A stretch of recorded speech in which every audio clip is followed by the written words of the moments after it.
everyone out there, and welcome to another session of Mita's Deep Dive Express modules. My name is Caleb Tice from Canna Owners. I'm going to be your host and moderator today. The Deep Dive Express modules are being brought to you by 420 Collections. There are two brands that fall under 420 Collections umbrella. The first is 420 Medibles, so some deliciously potent potables that are available at dispensaries throughout the great state of Arizona. And they also have 420 Skincare. So this is a CBD infused topicals, and those are available purchased through their website and across the country. So I have two amazing gentlemen here with me today on our topic. I'm really excited about today's topic, which is the Cannabis Equity Opportunity. So what are the similarities to the sports industry, and how are we going to how must we do this better? This ties into a lot of the themes we've seen throughout the deep dive videos in looking at the opportunities that are out there and going after it. So I want to introduce our panelists here. They're gracious to spend some time with us here today. Mr. Kevin Green. Hey, how you doing, Caleb? Good to see you again. That's doing well. You want to give a little background about yourself, sir? My name is Kevin Green. I am the vice president, the current vice president of the Cleveland School of Cannabis, and one of three owners for our organization. My background has been marketing and business development, community engagement, and really over the years of the last decade or so, really working in a lot of public-private partnerships that intersect with workforce development, economic development, community development. And really just really excited about really the opportunities that the cannabis industry brings when we use those lenses to think about how do we develop our communities as whole, but truthfully how we develop our communities in an equitable way, and look at all the layers of what a new industry brings. So excited for the conversation today, and looking forward to it. Yeah. Thank you, Kevin. Appreciate that. And Mr. Tyrone Russell. Hey, appreciate you having me, Caleb, man. Tyrone Russell, I'm the current sitting president of the Cleveland School of Cannabis, one of the owners as well. And really, man, I'm in the classroom per se, not necessarily teaching about the plant, but really digging into the structures of how we bring cannabis into academia. Also do a ton of work in the social justice space, the diversity, equity, inclusion, and belonging space, running corporate trainings and development sessions for organizations looking to really prepare their organizations for the future, right? By diversifying their staff and their team, their talent, but then understanding the trends in the market and how they must be nimble to begin to address those trends and to remain relevant as we move forward in this century. So thank you for having me. I'm looking forward to this conversation as well. Yeah, thank you for being here. And always got to pivot, adapt, adjust. Yeah, for sure. That is the world. It's when you think back and you look at history of where time used to move, kind of like, oh, well, they had like a 10-year style or like a 20-year. And now we have like what's trending today. Exactly. So to stay on that and to be able to pivot is looking at, and that I love how you said of looking at that lens of how we can look through at the cannabis industry with it being a brand new industry. And what does that mean for all of those that are interested in a career, looking at their education, what skills, those sort of things that they can do. But ultimately, I mean, it comes down to just the whole scope of a new industry. I mean, the legalization of the cannabis industry has been called the gold rush. We've heard that term, the new gold rush, the green gold rush. Why do you guys think that's the case? I mean, from my perspective, go ahead, Kev. You want to go take that? No, go ahead. You're good. Yeah, from my perspective, man, I think we use that term. In some cases, it can be used loosely, but I think what people are really beginning to understand is the enormous size of the cannabis market. So we link it to the gold rush primarily because when you hear the gold rush, folks just think about the gold, right?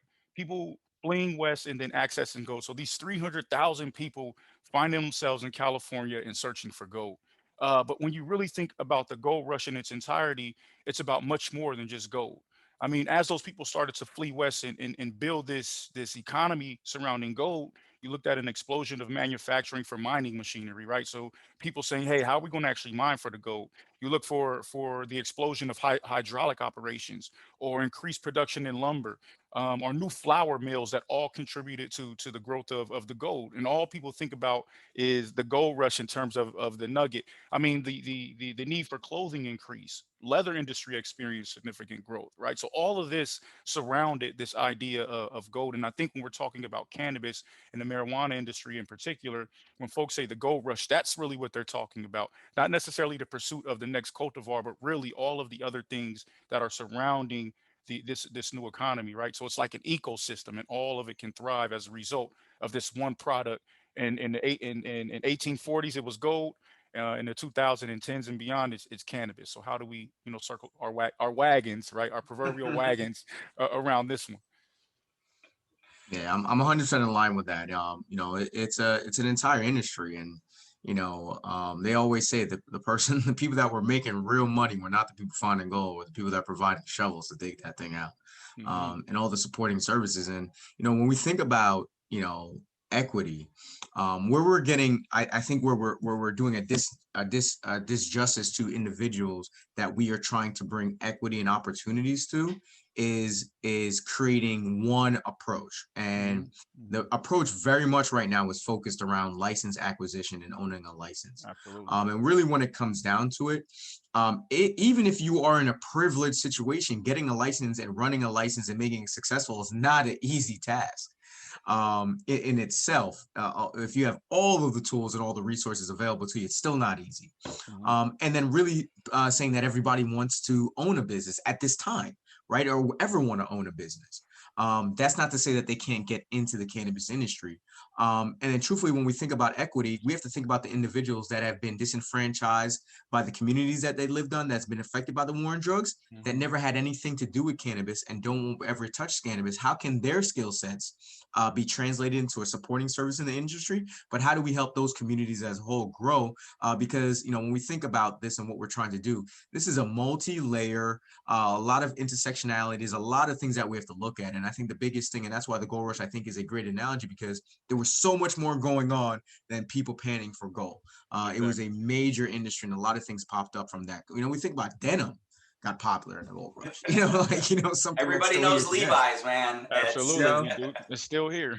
uh-huh. so there's a lot of things that came from that's still with us today when we're not sitting out there panning for gold anymore, unless you're taking your kid to some touch museum. Yep, yep. So we, which I've done that in Alaska once. It was super fun. um, but I think I really want to touch on just on the ecosystem, and that we can see that it's a new cultural movement, industry movement. Whenever there Hmm. is either a newly legalized or just a new technology, it's similar to that. And on top of that, you're seeing all of the additional new technologies and growing techniques, all of the various things in packaging and some of those other types of support Hmm. roles. There there really is just a wealth of opportunity.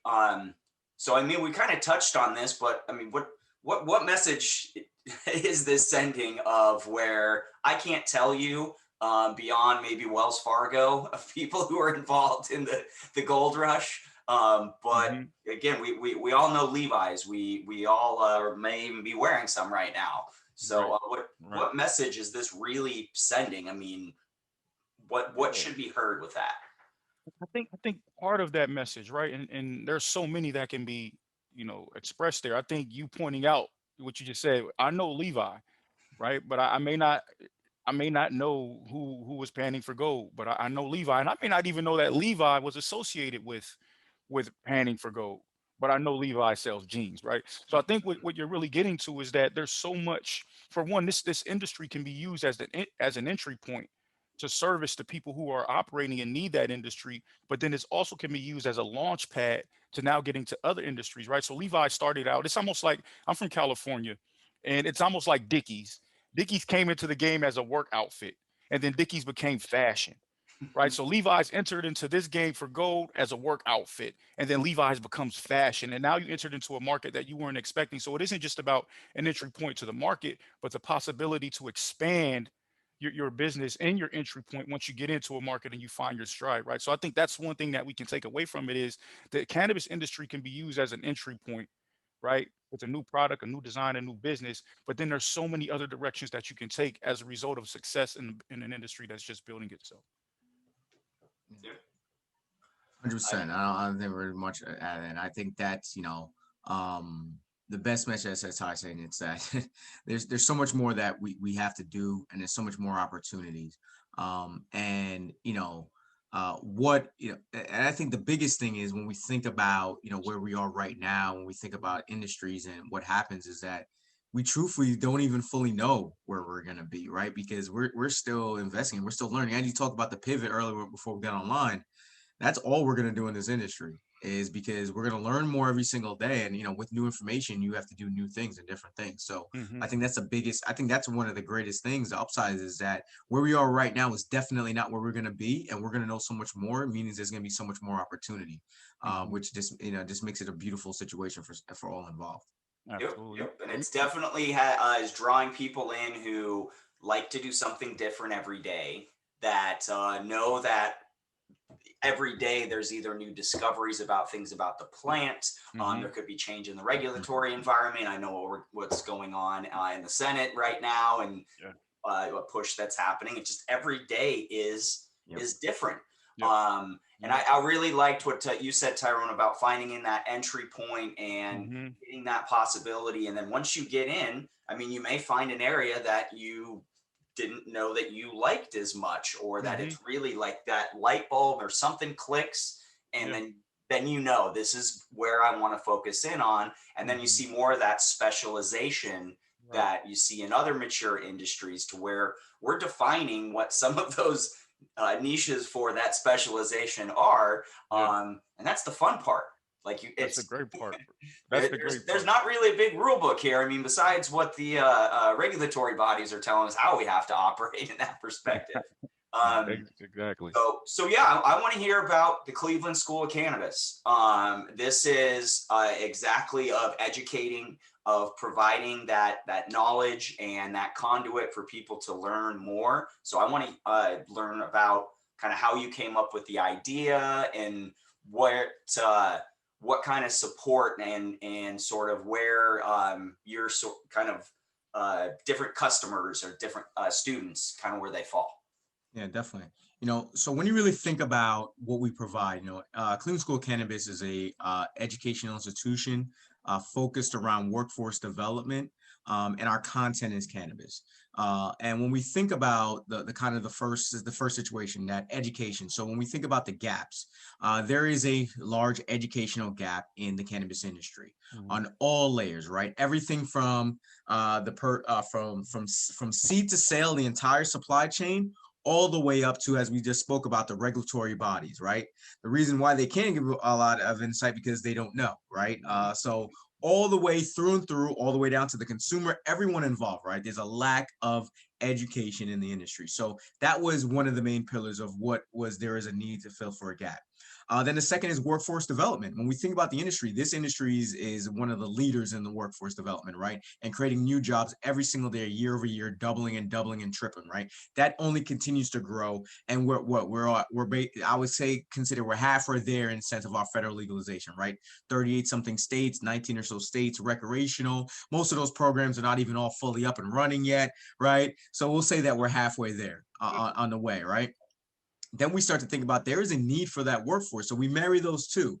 Not only is a need for people to be in the workforce, this is science, right? This is chemistry, right? This is major agriculture on a high-end scale. Because at the end of the day, our cannabis is tested at a higher levels than our food is tested. Mhm. So the standards So that let's you have take a to minute real operate quick, Kevin, Yeah, just as a let's reminder. pause. Right. Let's Cannabis is at. pause. tested more than food. So Let's pause. Tested at Let's a higher pause for a levels second. than food. Right. Let's think You about know, that. so understanding that that's really where we are when we marry those two, the need of education for all involved, the need of a highly educated workforce Mhm.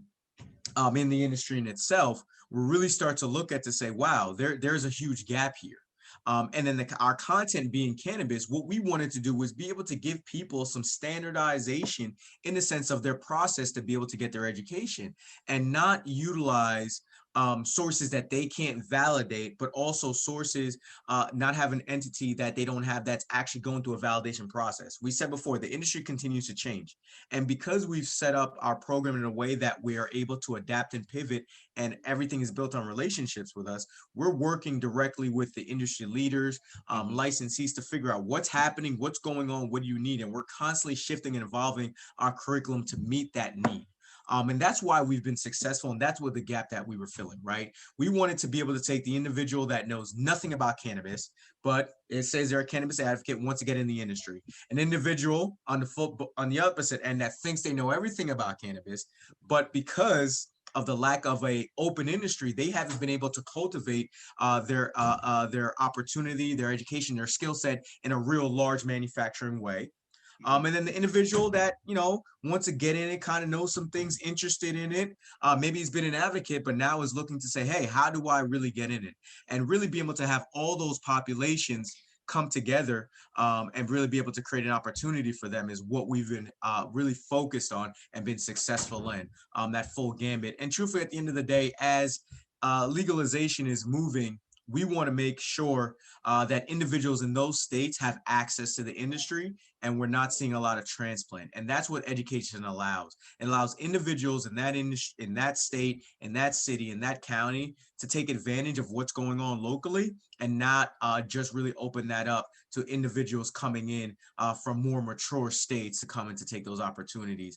Not just at the entry level of higher ups, but really that whole entire supply chain and opportunities, right? Putting people that they could take advantage of the upward mobility. So that's what we stay focused on, is understanding that we're workforce development, that we provide higher education, that our content is cannabis, and making sure that we live through that, building solid relationships and moving with integrity and doing everything at the highest possible standard that's available for us. And I want Todd to talk a little bit about some of the things that we're doing with national accreditation and things of that sort. Yeah, man. So as Kev put it, standardization of academics is critical, right? And not only that, with our school, we really, really, really wanted to get the authorities on board. And while they may not be on board with cannabis, the content, they can be on board with academics, the process. So how we're teaching, what it is we're teaching.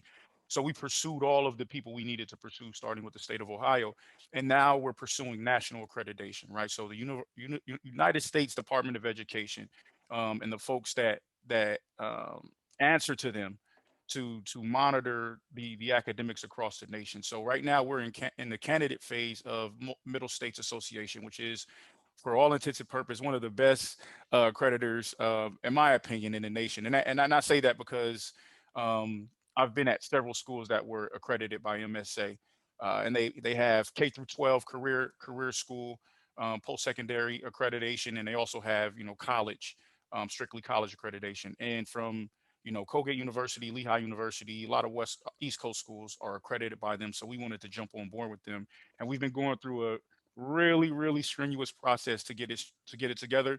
But again, we're trying to bring legitimacy to the cannabis businesses, and that's part of it. So as we continue to form this institution and try to take it to new heights, it's critical that we're in alignment with a lot of the organizations that say this is what academics is supposed to look like, and you're one of the best at doing it. Yep. I loved hearing on the process, because just like with any other subject in school, there's some things that are going to be controversial, and there's always going to Hmm. be a side that says, "Oh no, well we don't want to teach that." But Exactly. we're about providing access and providing that knowledge base for the people that want to come into it. And I just got to take a sec and just congratulations on that Appreciate process it, and man. Thank you. there. Thank you. I am very familiar with the higher education accreditation process and just how involved and just how much that means to an organization. So Mhm. that is awesome. I'm so happy for you guys, I and appreciate it. hope everything goes through as smooth as possibly can when it comes to an accreditation process. But that really, I mean, for anybody who's not familiar with that, that's the level of credibility that sets schools apart. Hmm. So I just gotta take, that's amazing, guys. That's Thank really, you. really happy to Thank you. hear that.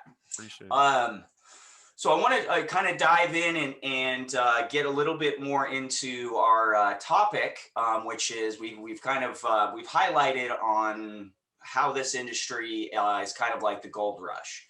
But if that was 150 years ago, so let's say what's a current industry that has a little bit more of an apt analogy, and this is something actually that you guys have come up with. So it's um, a bet like a better analogy is the sports industry. So looking at the sports industry. So love to hear you expand on that of how you came up with it.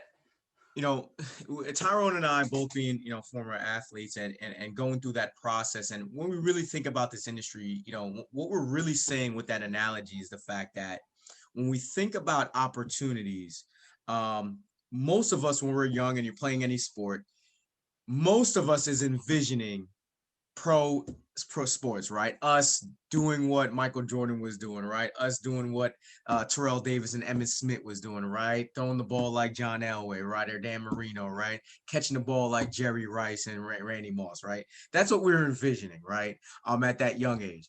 As you start to get older, and you figure out where your athletic ability and your apartments, you boil it down to college, you boil it down and say, okay, I want to be a varsity starter in high school, all those type of things, those realities come in.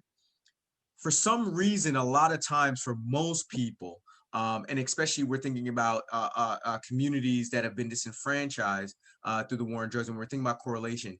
We seem to forget about the entire industry that supports that person making the shot at the end of the game, catching the ball. All the individuals that we have no idea even what these job titles are. Mhm. Right, but they make this show happen, right? They are the ones that bring us to it. And that's not even just thinking about when we think about the industry, right? Again, sometimes we can get stuck in the sports teams. You don't got to be hired by the sports team to be in athletics, pro sports, right? Mhm. We have so many ways and so many different areas that go. The person behind the camera shooting some videos, a person that we don't even know who that person is, but without that person being there, we don't get to see and have the vision of what we're imagining when we're young and trying to be that.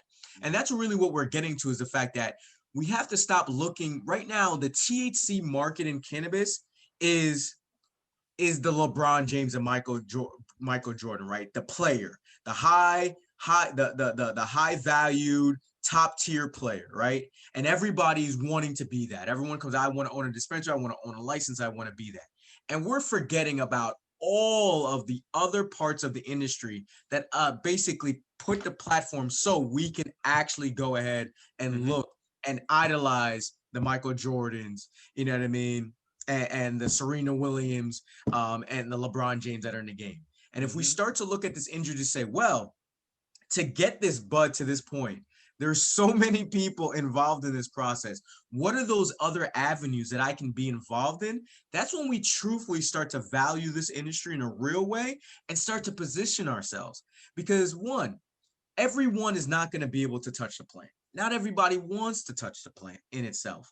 And we need to also think about how people can translate the current skills that they have, the new skills that they'll build, the new opportunities that are happening. And if we funnel ourselves to say we are, you know what I mean, MJ or bus, and that's the only thing that we have, what we do is on this path of getting there or trying to gain that, we have blinders on, and we jump past all these other opportunities that might be in our way, and we never prepare ourselves. So it's not saying don't you want to be that one, you want to go out and be the one, go out and drive for that, but don't have blinders on in your process. Be very, very open in a new industry with all these opportunities to new influences, new relationships that can give you new insight. I mean, that's why we always come back to education. Education allows you to see, oh, that's actually going on. Okay, how can I do something with this? Oh, that's growing, that's something new, things of that sort. That's where really that analogy came from us. So it's, associated with our lives and then thinking about our process, and even the stuff that we do now and how we've been able to integrate, not cannabis guys. We're in the cannabis industry though, and becoming leaders in that space. And, at the end of the day, 5 years ago, couldn't even imagine that this was going to be the opportunity, but we were open to a conversation. And that's why we're here where we are. You know what? I love that. I love that analogy, right? We have a friend, his name is Jonathan Lopez. I know earlier I joked and said the Jonathan Lopez effect. Went to college with this guy, and he knew he was going to go to the league, at least before college. He was going to the NBA. But he didn't make it. Clearly, he didn't even play basketball in college. But in his head, he thought he could go. But he had picked up a camera, right? So he became a photographer, and now he shoots the NBA. He's on front row in the Garden taking pictures. He's traveling to the Olympics taking pictures. He's at all of the big high school games taking pictures. And what he says is, he says, "I didn't make it to the league the way I thought I would. My jump shot didn't get me to the pros, but my snapshot did." Right. So we want people to say, the bud I grew didn't get me to the league, but the things I knew did. Right. So I couldn't grow the best bud, but I knew things about an industry, and I found my way into that space to operate on the highest levels there. Yep, I can attest to that. I am definitely not an expert grower, but I can tell you about how much it costs, where your efficiencies are, all of the different areas that you need to know when you are producing that cannabis. So Absolutely. everybody it's finding that niche and Hmm. finding what sparks. Because when you feel it Yeah, of just, ooh, yeah, that's what I need to do. That's what I want to focus on. absolutely. So that kind of leads me into my next question. I want to see with you guys being in your position and seeing new students coming in, and you definitely touched on the fact of that your curriculum is always adapting and pivoting and responding to what things are happening in the marketplace. Hmm. Are you finding that there are certain like areas of ancillary services or even necessarily ancillary, but in the plant touching that seem to have a little bit more interest, or maybe something that surprised you that was interesting? You know, I think surprise wise, um, for me, it's really been, I think when I look at some of the C-suites things that are going on, right? When we think about some of the people that are working within the cannabis industry, but are taking their skill sets and translating them into this cannabis industry and not touching the plant. So I met the regional retail person for Green Thumb Industries, and having this conversation with him, and he was just telling me about where he started and his career was based off, and he used to be the Atlantic region retail setup person for Macy's. So he built his education in the sense that he knows how to set up retail locations, right? The Hmm. whole entire process, all the things that you have to understand for a retail location to work. And he's like, look, at the end of the day, a product is a product, but the way the back end of the retail situation, how that works and the retail logistics, that's a science. Doesn't matter what the product is, right? You make your adjustments per your perishables, if it's a perishable product or not, and how you control that inventory, right? And all those types of things. And he's like, I was able to translate directly and really fall in once I knew in the sense of the life cycle of this product. Once I knew how long this product can sit on shelves, I was then able to go ahead and plug that into the system that I've been educated in the last 20 years. So seeing somebody really coming for that really tells me, it's like, wow. Well, when we think about that, not everybody's going to be able to go ahead and get the retail lead for the Atlantic Coast of Macy's, right? There's only a few of that, right? Because you break up the region, like 6 different regions. So there's 6 people, right? If you take all the big retailers, right, there's a couple hundred people that do that.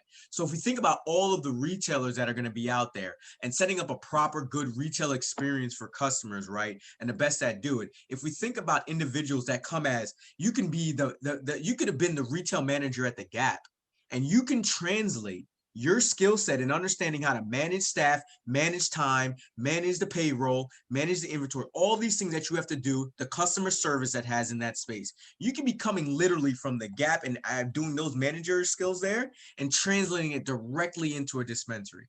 So when I think about opportunities, I think about also the consulting opportunities that you can do as well in that. When I think about ancillary, right? You don't have to be the person that's going to be the day-to-day manager, but you can create a consultant business by the skill sets and the intangible skill sets that are needed when you think about the industry in a micro level, right? Hmm. When we stop looking at, hey, we have plants, we have cultivation sites, we have dispensaries. When we start to look at the actual skill sets and the knowledge base that's needed, you can say, wow, well, that's logistics. When we start to think about logistics start really coming into cannabis, when we're starting to move this product across state lines and all the things that are going to have to happen, who are we going to go to? We're going to tap into the trucking industry and people that know logistics and food and how to move that type of product. Yep. Those are the individuals that have the knowledge base. They've been in this, right? A business partner of ours in another business, he has a trucking business, and he was in the army, and his job was logistics. He made sure that if there were tanks that he basically controlled like all the tanks around the world. So if tanks and things need to be here, if trucks need to be here, he controlled the shipping of that to bases all around the world. That was his job.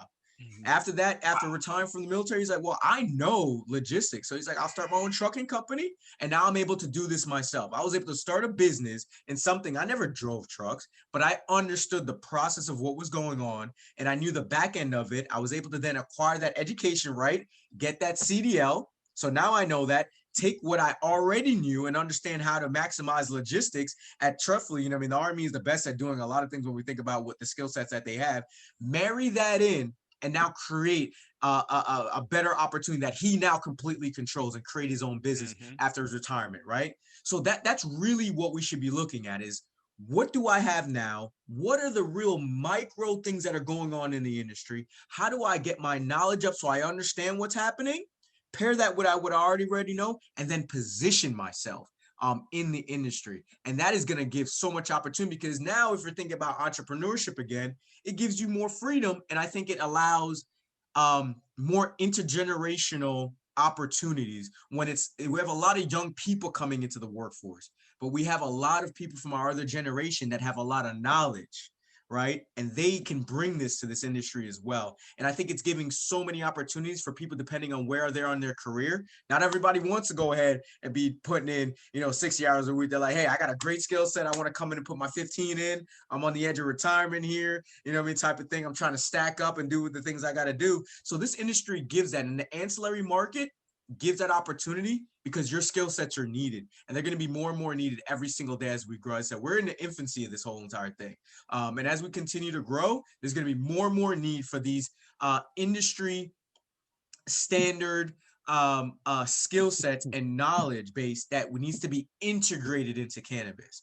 That is not available to us now because of the current laws that we have made up right now, but are coming readily available more and more and more every single day. Yep. It's translating those skills. I think really looking at what you do now and just finding parallels. Because I mean, every industry is going to be unique in the customers, the product, of exactly how you fulfill it. But you hit on process, I think probably 3 or 4 times, and huge proponent of you get your process and once you have that mapped out, then it's following, it's pivoting, it's seeing, oh, well, this is a process that somebody in another industry has already solved, but they were making widgets. I need to just replace that. And you kind of synthesize the ideas together and see what happens. That's another beauty about being in cannabis and with it being new is you try something, it may not work. If it works, great. Obviously, you're going to do it again. But if not, then now you know that didn't work. Yep. Exactly. Yep. All right. So I want to shift over into kind of where you think things are trending. We got about 15 minutes or so here left today of where do you see that there's the most potential for growth? Like, what are the biggest growth opportunities, and are your students responding to that? Are you seeing the demand to follow where you think things are going?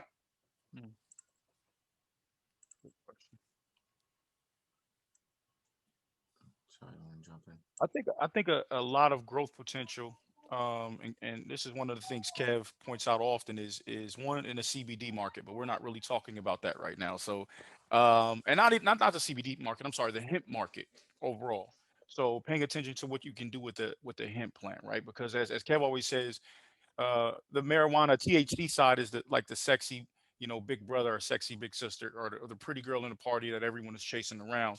Meanwhile, there's a few in the corner that are the ones with all the potential that people are ignoring, right? And I believe that is the hemp process. So we do see more people starting to look into that side of the field, and to find their way through there, figuring out how they can build buildings, right? How they can add hemp to construction, how they can make clothes out of hemp, right? So starting clothing lines utilizing hemp versus cotton. So things like that we can see. So when I think about the growth potential in cannabis overall, I'm thinking about the space of hemp and how it's underutilized right now. If I'm thinking about it through the THC space, I think a huge gap right now that people are looking to fill is the technology gap, right?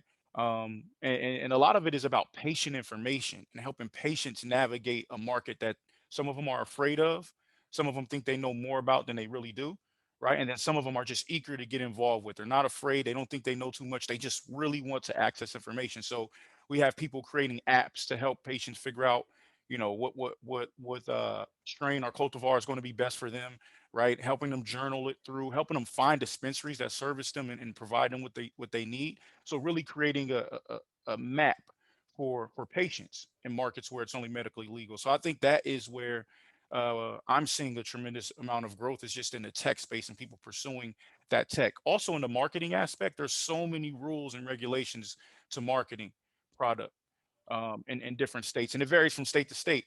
So there's a tremendous amount of opportunity in people who have that marketing background to get in and figure out how they help their clients stand out in spaces where we haven't really thought about it, right? So we can always talk about how people can grow new strands or new cultivars and get those created, but there are these other avenues that people can get involved with to start driving the industry, and we're seeing some of that come from some of our students once they leave our space.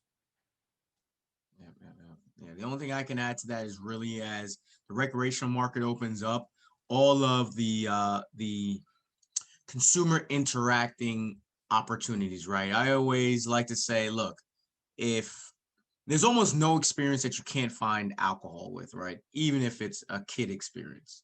At the end of the day, right? Alcohol is pretty much close. It's very tied to it's highly tied to our restaurant industry and our entertainment industry. There is coming an opportunity for those type of hospitality businesses to pop up that will cater to the adult use and the recreational market. And again, positioning is everything. I think where we fall short sometimes is that we become frustrated with process. And again, yes, we could say it's taking too long, things are going on, it's not where it needs to be. But what I always tell to people is that what that means is we know that this is coming, right? We know that now, right? We've passed that hump, right? We're over the hump right now, right? So we're not going to retract, right? We're more than halfway, so we're good there now, right? We know it's not going back. Everything, the medicine is proven, and then what it's doing, and the dollars are proven in the sense of what it's doing, right? And then the culture has completely shifted. What I say to individuals is start to prepare. The best thing you could do is be fully prepared for the opportunity. So when it does open, you're already there instead of it opens and now you're pulling to get yourself together, right? Have that vision and have that commitment to say, hey, this is what I want to get into. These are opportunities that I see gaps in the marketplace. Well, there's only one public consumption place in like the United States right now. That's been licensed. There's one restaurant in California that's allowing you to Tell eat in in. Phoenix. Yeah. It just happened. It just happened. This is just it's happening one at a time in states, right? We got a couple across the country. We have so much further to go, right? Just drive down any one of the main highways. I got all the restaurants and everything back and forth. Look at all the opportunities and all the choices we have, right? When we think about that, it's like this really, it's infinite to the opportunities that we're going to have to be able to provide products to consumer and interact with them, experiences that we're going to be able to provide for people that are going to interact with cannabis, right? So I tell everyone, really start to think about the things that you love and you're passionate about and things that you value as a consumer, and think about how can cannabis be integrated into this, right? Because that's coming. That's what's up next, right? Once we get through the licensing situation in federal, the next up is how consumers interact with cannabis on every single day outside of just a dispensary. That's going to be the next market for us, and is a big opportunity. And if we just do the numbers, every year it gets faster and we do more and more every single year, right? So if we look at how that's moving, we're looking at 2030 being massively, we're the new world compared to what we're 2025.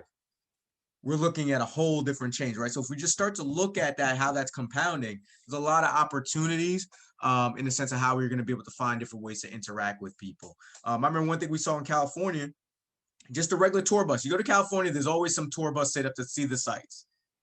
The person just simply had the ability to allow us to be able to consume cannabis at the same time while taking the same tour of LA, right? So they said, look, everybody loves taking an LA tour. A lot of people love consuming cannabis. Let's just put it together. You know what I mean? Now you Right. can consume cannabis and tour LA. You know what I mean? It's like, bam, perfect. You know, things that they're there. So I'm really excited for those opportunities, definitely, as well as the hemp opportunities that are going to come from the textile and all the other great things you can do with hemp. Yep. The technology is they just keep they actually are having to rewrite building codes for hempcrete because it meets or exceeds all of the other existing, but the codes don't explicitly allow it. So it's I think by that is just a perfect example of the industry is pushing forward change in how we're building our buildings, in how we're using our resources, and how we want as a society to say of this this helps me with my stress through my day, and I love my plant medicine. Yep. Exactly. All right, so we're getting kind of close to the end of the time here. I just want to give you both an opportunity. I mean, it's the Arizona Social Equity Program fits this sports analogy perfectly. There's 26 social equity licenses. There's going to be way more than 26 groups that are going to be applying for it. And ultimately, at the end of the day, it's kind of a lottery. What advice do you have for those people? Because everyone is going to need some qualified people to run the businesses. Everyone is going to need some qualified people to run the businesses. That's the advice right there. Right? Everyone's going to need some qualified people to run the businesses, right? Um, if I'm just giving advice, and this is for the market overall, I would just tell people to be an optimist in the room of opportunities and naysayers, because there's no shortage of opportunities in the industry, but there is a heightened awareness of failure, and even a higher desire, right, for us to remain comfortable. But I think part of the reason why so many people fail to enter the industry is because they have such a narrow mind on what it looks like. And with that narrow mind comes an expectation of failure and a clear vision of all the red tape. But when you start to open that mind, that red tape that's this narrow in that narrow scope, when you expand your scope, now that red tape is this small when you have all this to look at. And I think people are so narrow minded in how they approach the market that all they see is this red tape and a lack of opportunity. When you change your perspective, you're able to see, everything and say, wow, I can actually enter it from this angle because the tape is there, but I'm gonna come from this angle. So my biggest advice for people who are looking at the 26 licenses, like, man, this is horrible. We have no access to the industry. Start thinking about other ways and other entry points of how you get into that industry, and use some creativity. One thing I know is this: when you're really setting the bar, or you're really getting into a new industry or creating a brand new industry, the number one thing you have to have on your heart and mind is the ability to create, the ability to think differently, the ability to say, you know what I always see isn't what's always there, and be willing to do it, man, because we would have never thought a million years ago. And I came up through academia, right? That was my study was college student personnel counseling, how to build schools and talk to people. And I never would have thought I would enter into the cannabis industry, right? Never. But then when I started to get creative and we had conversations, we said, wait a minute, this is what we do. Why not make it turn this cannabis school into something that we've seen, be successful in other markets? And it started to work. And now people are like, this is the school we've been looking for. You aren't a one-stop shop where someone comes for an hour and then leaves and says they know cannabis. You're something that's serious. You're seeking accreditation. Your faculty are approved. These are people in the industry. But that doesn't start without our ability to create and think openly about the market as it stands, right?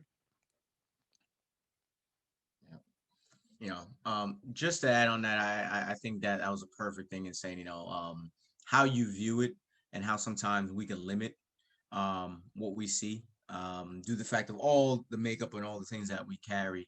Really, try it on. It's the best thing I say. Try it on, man. Give it a shot. At the end of the day, right? We're the world has changed right now. Mhm. The world has been changing, right? The world changes constantly.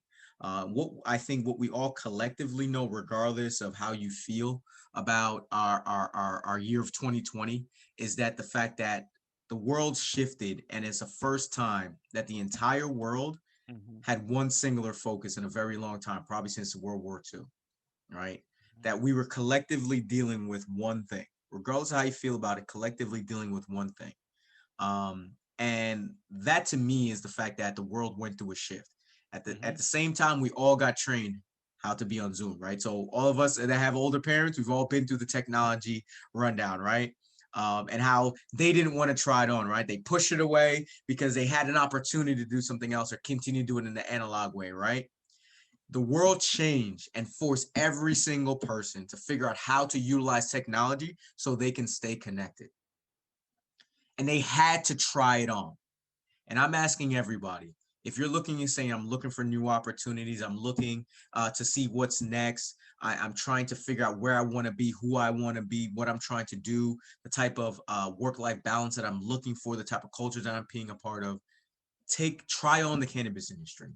And that really starts with building relationships, asking questions, getting educated, and putting the effort in to be a part of it so that you can make the most educated decision for yourself. We Mhm. don't want people to make flyby decisions, jump in and put the house up. We're saying no, take time, be strategic, be purposeful, try it on, give real effort. And when we say try it on, give real effort to it. Put a real commitment to this, Mhm. to really evaluate where the opportunities can be for you or other individuals that matter to you, because it might not be the best opportunity for you, but it could be the best opportunity for someone you know, and you could be the person to build that bridge to them to help them see and give an opportunity to try it on. Mhm. Cannabis is going to be in our lives regardless if you're using it as a patient recreational. I'm looking for the day when everything in my office is going to be made by hemp, right? Our homes are going to be made by hemp. These things. So we're going to be interacting with this powerful plant in some form as we continue to evolve with that. So try it on, give it a real shot, see what the opportunities are. As Ty said, open up those blinders, man. See wide and far, and then when you lock in to what it is, then you can lock in that laser focus and go after it and make it happen for Mhm. yourself, and create the happiness and the life that you're looking for. And I believe the cannabis industry has the opportunity to do that for a lot of people on a faster track than we will see in a lot of other industries. Yep, I wholeheartedly agree with both of you gentlemen on that. That it's try it on, see what fits. I mean, I've probably had 15 different roles in throughout my cannabis Mhm. career, And that's okay, man. even from bud tender up to the top and everything in between. And I found the areas I really like. This Yeah. area, not so much on this. And I found my niche. And that's ultimately got me to where I wanted to be today because I made the decision and went for it. Yep. Gave it a Yep. shot. Worst that can happen, doesn't happen. Okay, all right, next. So it's you never know if you don't take that shot and you Right. put forth the effort, Kevin. Got to highlight that. You got to put Absolutely. forth the effort. It's not printing money. You will do very well when you focus and have the right uh, attitude and the right effort behind it. So Absolutely. all right, gentlemen, I want to give you each just a quick moment if you want to give a sign off or any shout outs or anything, and then we'll go ahead and wrap it up. Yeah, I mean, I guess I'll just start and give a shout out to our team at the Cleveland School of Cannabis for the work they do, and then everyone on the front lines of the cannabis industry continuing to press the work forward. The folks who are just coming out, being released, who still have energy to say I want to be involved. We appreciate your grind and the things that you've done, before us, and hopefully, we get this ship sailing in the right direction. And I think you said something that I think folks should think about. You said, "What's the worst that can happen?" And I will go on and say, when you're entering into this industry, I'll say, what's the best that can happen, right? And lead with that. I like that. I like that a lot, man. Yeah, definitely. As I said, we're thankful for our staff.